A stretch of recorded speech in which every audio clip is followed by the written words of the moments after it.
తెలుగు చలనచిత్ర పరిశ్రమని పట్టి పీడిస్తున్నటువంటి పైరసీ భూతంపై సైబర్ క్రైమ్ పోలీసులు ఉక్కుపాదం మోపారు. సైబర్ క్రైమ్ పోలీసులు ఈ పైరసీ చేస్తున్నటువంటి వ్యక్తిని ప్రస్తుతం అరెస్ట్ చేశారు. ఇక ఈ పైరసీ అరెస్ట్ చేసినటువంటి విషయాలపై మనతో మాట్లాడడానికి సెంట్రల్ సైబర్ క్రైమ్ డీసీపీ కవిత గారు ఉన్నారు. వారిని అడిగి మరి విషయాలు తీస్తున్నారు. మేడం, చాలా వందల కోట్ల పెట్టి సినిమాలు తీస్తుంటారు, సింపుల్గా 100 రూపాయలతో వచ్చి పైరసీ చేస్తుంటారు. అసలు ఇట్లా మీరు ఈ కేసుని ఎట్లా ట్రేస్ అవుట్ చేయడం జరిగింది? డీటెయిల్స్ ఏంటి? మనకి anti piracy cell film chamber of commerce వాళ్ళు కంప్లైంట్ ఇచ్చారండి. జూన్ 5 రోజు కంప్లైంట్ ఇవ్వడం జరిగింది.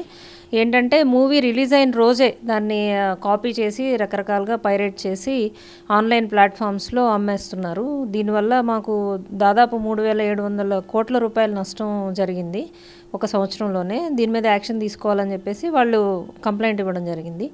దాన్ని బేస్ చేసుకొని మన దగ్గర సైబర్ క్రైమ్స్లో కేసు బుక్ చేసాము. IT act section 66E IT act, అట్లాగే కాపీరైట్ సెక్షన్స్, అట్లాగే సినిమాటోగ్రాఫ్ యాక్ట్, బిఎన్ఎస్ ఇవన్నీ క్లబ్ చేసి ఒక కేసు బుక్ చేసాము. ఇన్వెస్టిగేషన్లో మనకి చాలా అంటే షాకింగ్ ఫ్యాక్ట్స్ అన్నీ బయటకు వచ్చినాయి అనమాట. మేము వెరిఫై చేసి ఐడెంటిఫై చేసినప్పుడు అక్యూజ్డ్ ఒక ఏసీ మెకానిక్, ఏసీ టెక్నీషియన్, అతన్ని జానా కిరణ్ కుమార్ అని చెప్పేసి అతను తీసుకొచ్చి ఇంట్రాగేట్ చేసినప్పుడు అతను ఏం చెప్తున్నాడంటే వచ్చే ఇన్కమ్ సరిపోక సోషల్ మీడియా పేజెస్లో ఒక 2 years బ్యాక్ అతను చూస్తున్నప్పుడు ట్విట్టర్లో ఒక మీమ్ చూశాడు. ఏంటి అని అంటే మూవీస్ రిలీజ్ అయిన వెంటనే వాటిని వీడియో రికార్డ్ చేసి మాకు సప్లై చేస్తే మీకు డబ్బులు ఇస్తాము, హైరింగ్ చేసుకుంటాము అట్లాంటి వాళ్ళని అని చెప్పేసి ఒక మీమ్ చూసి దానికి రెస్పాన్స్ ఇచ్చాడు. త్రూ మెయిల్ అనమాట. త్రూ మెయిల్ వాళ్ళకి రెస్పాన్స్ ఇచ్చి నేను విల్లింగ్ ఇట్లాగా సప్లై చేస్తానని చెప్పేసి ఇమీడియట్గా అతను స్టార్ట్ చేశాడు. దాదాపు ఒక 1.5 year నుంచి చేస్తున్నాడు. ఒక సాధారణ ఏసీ మెకానిక్ కొత్త సినిమాలని పైరసీ చేసి ఎవరెవరికి అప్లోడ్ చేస్తున్నారు? ఎట్లా అతని మోనిటర్ ఆపరేషన్ ఎట్లా ఉంది మేడం? ఇతను సాధారణ ఏసీ మెకానిక్కే మనం అనుకోవడానికి, కానీ అతను మూవీ రిలీజ్ అయిన వెంటనే రిలీజ్ అవుతుంది ఫలానా రోజు అనగానే ఆన్లైన్లో టికెట్ బుక్ చేసి కరెక్ట్గా ఏ సీట్లో అయితే అతను కూర్చొని కరెక్ట్గా రికార్డ్ చేయగలడో అలాంటి సీట్లో కూర్చొని మొబైల్ పాకెట్లో పెట్టుకొని మొత్తం ఎంటైర్ మూవీ కూడా రికార్డ్ చేసి ఆన్లైన్లో ఒక టెలిగ్రామ్లో ఒక లింక్ జనరేట్ చేసి ఎంటైర్ మూవీని కంప్రెస్ చేసి ఒక లింక్ ఫామ్లో మార్చి దాన్ని టెలిగ్రామ్లో ఎవరైతే అడిగారో వాళ్ళకి షేర్ చేస్తున్నాడు. ఆపోజిట్ పార్టీలో ఈ లింక్ తీసుకున్న వాళ్ళు ఆ టెలిగ్రామ్ నుంచి డౌన్లోడ్ చేసుకొని దాన్ని మళ్ళీ మూవీ ఫార్మాట్కి మార్చి ఎడిట్ చేసి దాన్ని డిఫరెంట్ ప్లాట్ఫామ్స్లో అప్లోడ్ చేస్తున్నారు. వన్ మూవీ అని, తమిళ్ మూవీస్ అని, ఇంకా మూవీ రూల్స్ అని, ఇట్లా డిఫరెంట్ ప్లాట్ఫామ్స్ ఉన్నాయి, వాటిల్లో అప్లోడ్ చేస్తున్నారు. మూవీకి ఎంత డబ్బులు తీసుకున్నారు? ఇప్పటివరకు ఎన్ని మూవీస్ని ఇతను పైరసీ చేశాడు? ఈచ్ మూవీకి ఇతను ఒక 30,000 to 40,000 తీసుకున్నట్టు తెలుస్తుందండి. ఇతను డాలర్స్ రూపంలో తీసుకుంటున్నాడు. అంటే బేసికల్గా క్రిప్టో ఫామ్లో వాళ్ళు పే చేస్తున్నారు. ఎక్కడ అకౌంట్స్ ట్రాన్సాక్షన్స్ మనకి సైట్ కాకుండా క్రిప్టో రూపంలో ఇతనికి డబ్బులు ఇస్తున్నారు. ఈచ్ మూవీకి డాలర్స్ అయితే $300 to $400 ఇచ్చినట్టు చెప్తున్నాడు. మొత్తం ఎన్ని మూవీస్ చేశాడు ఇప్పటివరకు? అలా ఏమైనా పేర్స్ చెప్పాడా? దాదాపు ఒక 35 to 40 మూవీస్ చేశానని మనకు కన్ఫెస్ చేశాడు. దానిలో లేటెస్ట్గా మనకి సింగిల్ అనే movie, hit the third case అనే మూవీ, అట్లాగే పెళ్లి కాను ప్రసాద్ అనే ఒక మూవీ, తండేల్ అని, ఇట్లా డిఫరెంట్ మూవీస్ అన్నీ కూడా ఇతను కాపీ చేసి ఇట్లా సేమ్ ఇందాక చెప్పిన ఎంఓ ప్రకారం నేను షేర్ చేశాను అనేది మనకు రివీల్ చేశాడు. మేడం, ఇతను ఒక్కడే చేస్తున్నాడా? ఇతను వెనుక ఏమైనా ముఠా ఉందా? ఇతను వెనుక సపోర్టర్స్ ఏమైనా ఉన్నారా? ఇప్పటి వరకు అయితే మనకి ఇన్వెస్టిగేషన్లో ఇతని రోల్ కనిపిస్తుంది. ఇతనితో పాటు ఇంకెవరన్నా అసోసియేట్స్ ఉన్నారా అనే దానిలో కూడా మేము ఇన్వెస్టిగేషన్ జరుగుతుంది. అతనైతే మనకేమీ రివీల్ చేయలేదు. అతని యొక్క ఓనర్ ఎవరైతే డీలర్ ఉన్నారో, ఏసీ డీలరు, అతను కూడా వెరిఫై చేశాము, అతని రోల్ కూడా.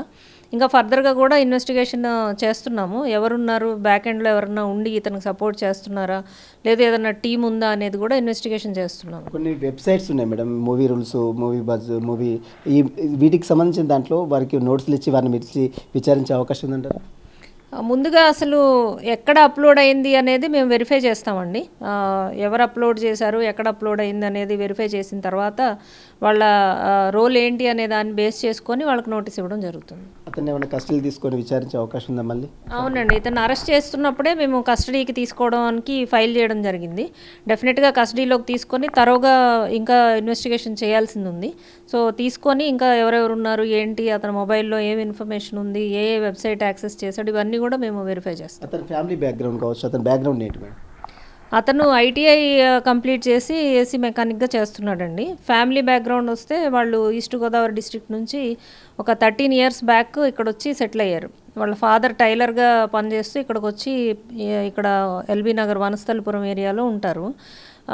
ఫాదర్ ఎక్స్పైర్ అయిన తర్వాత ఇతను ఈ ఏసీ మెకానిక్గా చేరి చేస్తున్నాడు. ఇతనికి యాక్చువల్గా హెల్త్ ఇష్యూస్ ఉన్నాయి. ఎందుకు నీకు వచ్చే డబ్బులు సరిపోవా, నువ్వు ఎందుకు ఇవన్నీ చేస్తున్నావు, ఇది ఇల్లీగల్ కదా అంటే, సర్జరీ చేయించుకున్నాను, టాన్సిల్స్ సర్జరీ, తర్వాత అడినాయిడ్ సర్జరీ, ఇట్లా నాకు హెల్త్ ఇష్యూ ఉంది, బ్రీతింగ్ ప్రాబ్లం ఉంది, వీటన్నిటికీ డబ్బుల కోసం నేను ఇలాంటివి చేస్తున్నాను అనేది చెప్తున్నాను. పైరసీ, ఇలాంటి సినిమాలు పైరసీ చేస్తున్న వారికి మీరు యాజ్ ఏ సైబర్ క్రైమ్ డీసీపీగా ఏం చెప్తారు? పైరసీ అనేది నేరం మనందరికీ తెలుసు. సో పైరసీకి పాల్పడిన వారి మీద కఠిన చర్యలు తీసుకోవడం జరుగుతుంది. ఎలా అయితే ఇప్పుడు జానకిరణ్ని అరెస్ట్ చేయడం జరిగిందో అదే సెక్షన్స్ కింద ఎవరు పైరసీకి పాల్పడినా, సినిమాలని వితౌట్ ఎనీ ఆథరైజ్డ్ ఇది వెళ్ళి రికార్డ్ చేసిన, ఒక థియేటర్లో కానీ ఎక్కడైనా కానీ రికార్డ్ చేయడం అనేది నేరం.